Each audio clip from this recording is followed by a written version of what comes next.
Programang ito ay rated SPG. Striktong patnubay at gabay ng magulang ang kailangan. Maaaring may masiselang tema, lengguwahe, karahasan, sexual, horror o droga na hindi angkop sa mga bata. Si Zoe na kaya ang gagawa ng paraan para tuluyan niya nang ipahuli ang sarili niyang amang si Carlos.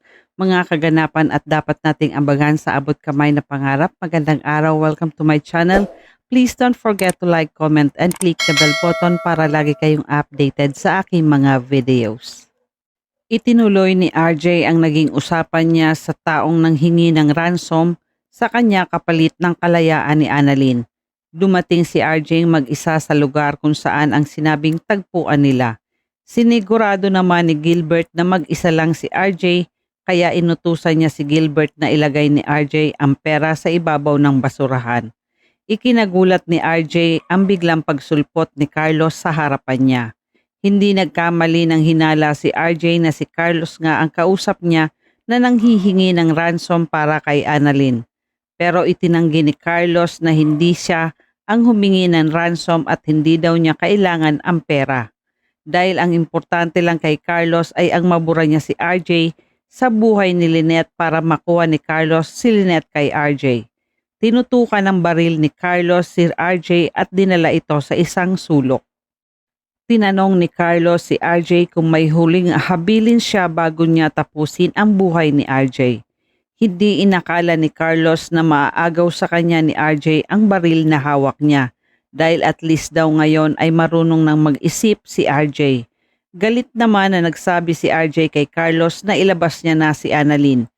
Pinagtawalan lang ni Carlos si RJ na kahit may baril daw ito ay hindi naman niya alam kung paano ito gamitin at isang duwag si RJ.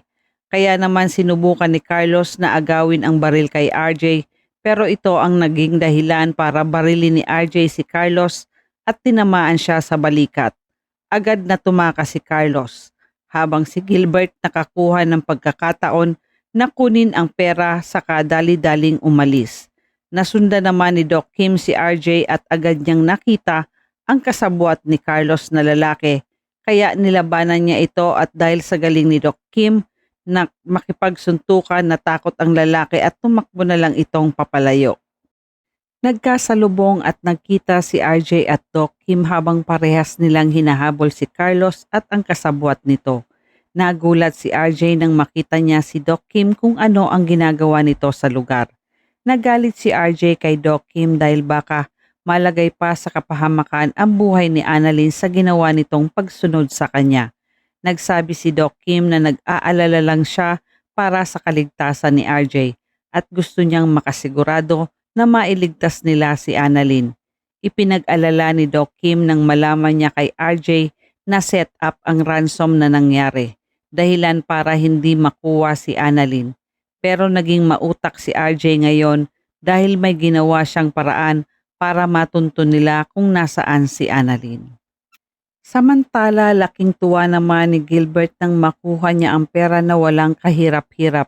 Kaya naman nagka-interes si Gilbert sa perang hawak niya, dahilan para makaisip si Gilbert ng paraan na palitan ang pera ng plain money para masolo niya ang pera na nakuha niya kay RJ. Nag-aalala naman si Morgana kay Gilbert dahil hindi pa rin ito dumarating kung saan sila magkikita para paghatian nila ang perang nakuha nila kay RJ. Walang kamalay-malay si Morgana na naisahan na siya ni Gilbert. Maya-maya dumating na si Gilbert dala ang bag na may lamang 10 milyon. Galit na nagtanong si Morgana kung bakit ngayon lang dumating si Gilbert. Sinabi ni Gilbert ang dahilan kay Morgana kung bakit siya natagalan. Dahil may dumating na lalaki na nakipagbarilan kay RJ. Malakas ang kutob ni Morgana ni si Carlos ang taong sinasabi ni Gilbert dahil siya lang ang may motibong saktan si RJ. Nag-alala si Morgana kaya kinamusta niya ang lagay ni RJ kay Gilbert. Natawa naman si Gilbert sa tanong ni Morgana kung kaya't ipinaalala ni Gilbert kay Morgana na siya ang naglagay kay RJ sa sitwasyon na yon. Ang mahalaga daw ngayon ay ang perang nakuha nila kay RJ. Biglang natauhan si Morgana na mas importante ang 10 milyon dahil instant millionaire na sila ni Gilbert. Pagkabukas ng bag ni Morgana, laking gulat niya nang makita niyang play money ang laman ng bag. Galit na galit si Morgana kay Gilbert dahil dinouble cross siya nito, dahilan para tutukan ni Morgana ng baril si Gilbert. Itinanggi naman ni Gilbert ang naging paratang sa kanya ni Morgana. Ang masakit na gawang takasan ni Gilbert si Morgana. Hindi matanggap ni Morgana na naisahan siya ni Gilbert, kaya galit na galit si Morgana sa ginawa sa kanya ni Gilbert. Samantala, nabalitaan ni Justin ang nangyari kay Giselle kaya agad niya itong pinuntahan sa Apex para bisitahin dahil labis na nag-alala si Justin sa nangyari kay Giselle.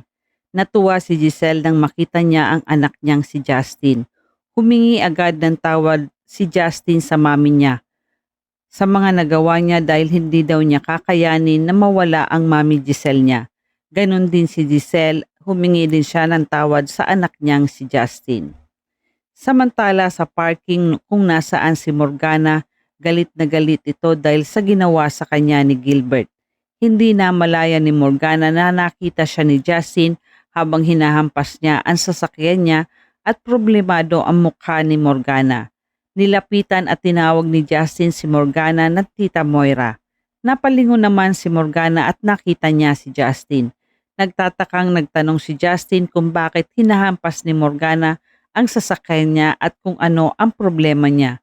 Galit na sinabihan ni Morgana si Justin na wala siyang pakialam kung ano ang problema niya. Kaya agad na tinalikuran ni Morgana si Justin at iniwan niya ito. Sa kabilang banda sa Apex, agad na kinumusta ni Giselle ang naging lakad ni RJ at tinanong kung nasaan si Annalyn. Malungkot na sinabi ni RJ kay Giselle na hindi niya nakuha si Annalyn kay Carlos, dahilan para mag-alala si Giselle sa pamangkin niyang si Annalyn at baka kung anong gawin sa kanya ni Carlos. Nagsabi si RJ kay Giselle na huwag siyang mag-alala dahil may ginawa siyang paraan para malaman nila ang kinaroroonan ni Annalyn. Dahil kung ang inaakala nilang naisahan nila si RJ ay inunahan niya na ito. May inilagay si RJ sa loob ng bag na bag tag locator para madali nilang matrack si Annalyn. Kahit na hindi na daw mabawi ni RJ ang 10 milyon, basta ang mahalaga ay malaman nila kung nasaan si Annalyn at para mailigtas nila ito. Nakita naman ni Morgana ang inilagay ni RJ na bag tag locator kung nasaan ang perang pinaglagyan na ibinigay sa kanila ni RJ. Natakot si Morgana nang makita niya ito dahil siya ang mapagbibintangan na may hawak kay Annalyn. Samantala dahil sa sugatan si Carlos at kailangan niya ng taong makakatulong sa kanya at gagamot sa kanya, agad na tinawagan ni Carlos si Zoe. Galit na tinanong ni Zoe kung ano ang kailangan ni Carlos sa kanya.